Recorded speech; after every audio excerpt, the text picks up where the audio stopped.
자, 미국의 제재로 중국의 첨단 기술 길이 딱 막혔을 때 사실 다들 중국이 이제 끝났다고 생각했죠. 그런데 말입니다. 이 거대한 지정학적 싸움이 정말 누구도 예상치 못하게 한국의 한 기업에게 엄청난 잭팟을 터뜨려줬다면 믿으시겠어요? 오늘 반도체 전쟁이 낳은 아주 의외의 승자, 그 놀라운 이야기를 한번 파헤쳐 보겠습니다.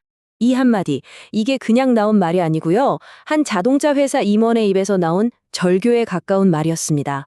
이게 무슨 최첨단 AI 칩 같은 것도 아니에요. 아주 평범한 반도체 하나가 없어서 전 세계 자동차 공장이 멈출 위기에 처했다는 겁니다. 대체 어떻게 단순한 기술 분쟁이 수백 개 산업을 그냥 마비시키는 재앙이 됐는지 그 시작점으로 한번 같이 가보시죠. 이야기의 첫 번째 장은요, 바로 엑시베리아라는 회사 하나에서 시작됩니다. 이 회사가 어떻게 이 거대한 글로벌 위기의 한복판, 그 진원지가 되었는지 지금부터 살펴보겠습니다. 이 사건의 핵심에는요, 두 회사가 얽혀 있습니다. 하나는 네덜란드의 기술력을 가진 넥스페리아고요.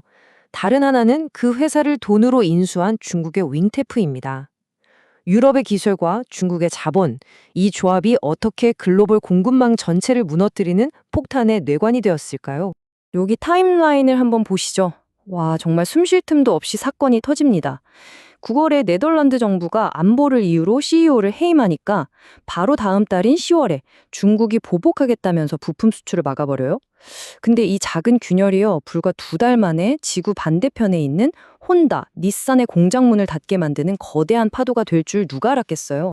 근데 여기서 진짜 중요한 반전이 하나 있습니다. 이 모든 난리의 원인이 무슨 엔비디아의 엄청난 AI 칩 이런 게 아니었다는 거예요. 범인은 바로 자동차 에어컨 켜고 창문 내리는 데 쓰는 아주 흔하고 값싼 레거시 칩이었습니다. 이게 뭐 화려하진 않지만 음식으로 치면 소금 같은 거거든요.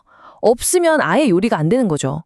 그러니까 이 소금 공급이 딱 끊기니까 산업 전체가 마비되어 버린 겁니다. 자, 넥스페리아 사태가 레거시 칩 전쟁의 서막을 알렸다면요. 이제부터는 진짜 본 게임, 첨단 AI 칩 전쟁으로 한번 넘어가 보겠습니다. 미국이 자기네 가장 강력한 무기인 엔비디아 칩을 딱 막아버리자 중국이 정말 모두의 예상을 뒤엎는 기상천외한 카드를 하나 꺼내드는데요. 그게 바로 슈퍼카 대 덤프트럭 전략입니다. 그러니까요, 미국이 엔비디아 같은 회사의 최고급 AI 칩을 이제 너네한테 안 팔아 하고 딱 막아버렸을 때 중국이 마주한 질문이 바로 이거였습니다. 세계 최고 칩이 없는데? 우리 이제 어떡하지? 그들은 과연 이 문제를 어떻게 풀었을까요? 바로 이 그림이 중국의 아주 기발한 해법을 보여줍니다. 이걸 비유하자면요. 미국은 F1 경주용 슈퍼카처럼 엄청나게 빠르고 효율적인 칩 하나로 승부를 보는 전략이에요.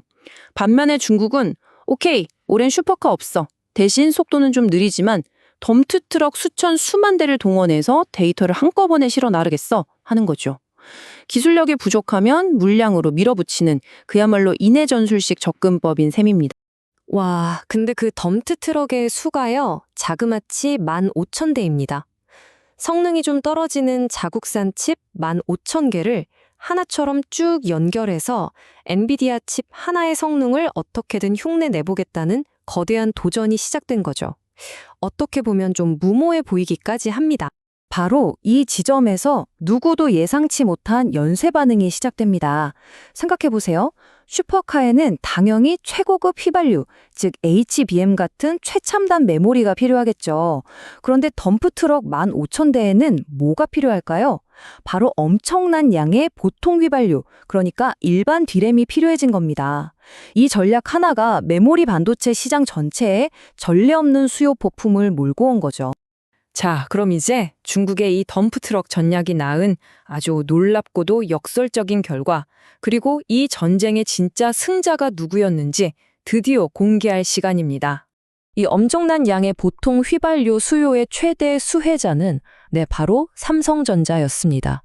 세계 최대 디램 생산업체로서 중국의 이 거대한 덤프트럭 군단에 기름을 대줄 수 있는 사실상 유일한 거대 주유소였던 셈이죠. 이 그래프 한번 보세요. 모든 게 설명이 됩니다.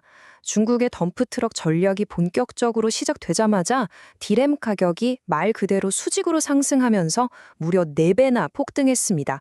시장이 그냥 완전히 뒤집힌 거예요. 당시의 시장에서는 어떤 말까지 나왔냐면요. 올해 만들 디램은 이미 작년에 다 팔렸다는 말이 나올 정도였습니다. 삼성전자 입장에서는 말 그대로 돈을 그냥 쓸어 담는 엄청난 골드러시가 시작된 겁니다. 이거 정말 아이러니하지 않나요?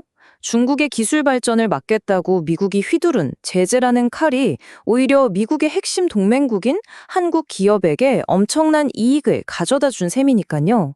이것이 바로 우리가 지정학이라는 복잡한 퍼즐을 봐야 하는 이유입니다. 하지만 이 달콤한 골드러시가 영원할 수는 없겠죠. 모두가 축배를 드는 동안 등 뒤에서는 아주 서늘한 그림자가 다가오고 있었습니다. 왜냐하면 중국의 진짜 목표는 단순히 디램을 사는 것에서 그치지 않고 직접 만드는 것이었기 때문이었죠. 그리고 그 야망의 맨 앞에 선 회사가 바로 중국의 메모리 반도체 챔피언 CXMT라는 회사입니다. 이들은 디램 시장의 판도를 완전히 바꿔버리려는 아주 무서운 계획을 가지고 있었죠. 그런데요, CXMT의 이 놀라운 기술 발전 뒤에는 아주 충격적인 의혹이 따라붙습니다.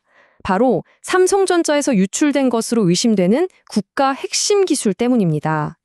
여기 보시는 것처럼 10나노급 디램 공정 기술부터 시작해서 600개가 넘는 상세 공정 레시피, 그러니까 사실상 설계도 전부가 통째로 넘어갔다는 아주 심각한 혐의가 제기된 겁니다.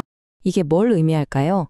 삼성전자가 수십 년간 정말 피와 땀으로 쌓아 올린 그 기술 개발의 시간을 CXMT는 사실상 훔쳐서 단 몇 년 만에 따라잡았다는 뜻입니다.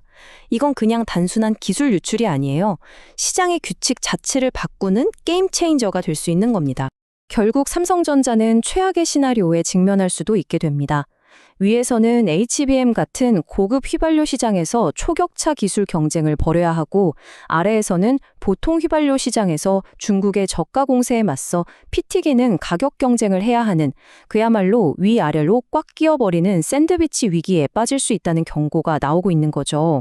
오늘 이야기는 우리에게 아주 중요한 질문 하나를 던집니다. 중국을 견제하려고 시작한 미국의 반도체 전쟁이 단기적으로는 삼성전자에게 엄청난 이익을 줬지만 결과적으로는 중국이 자체 기술력을 키우도록 자극해서 결국 더 무서운 경쟁자를 스스로 키워낸 자충수가 된 것은 아닐까요? 이 질문에 대한 답에 따라 앞으로 반도체 시장의 미래가 완전히 달라질 겁니다.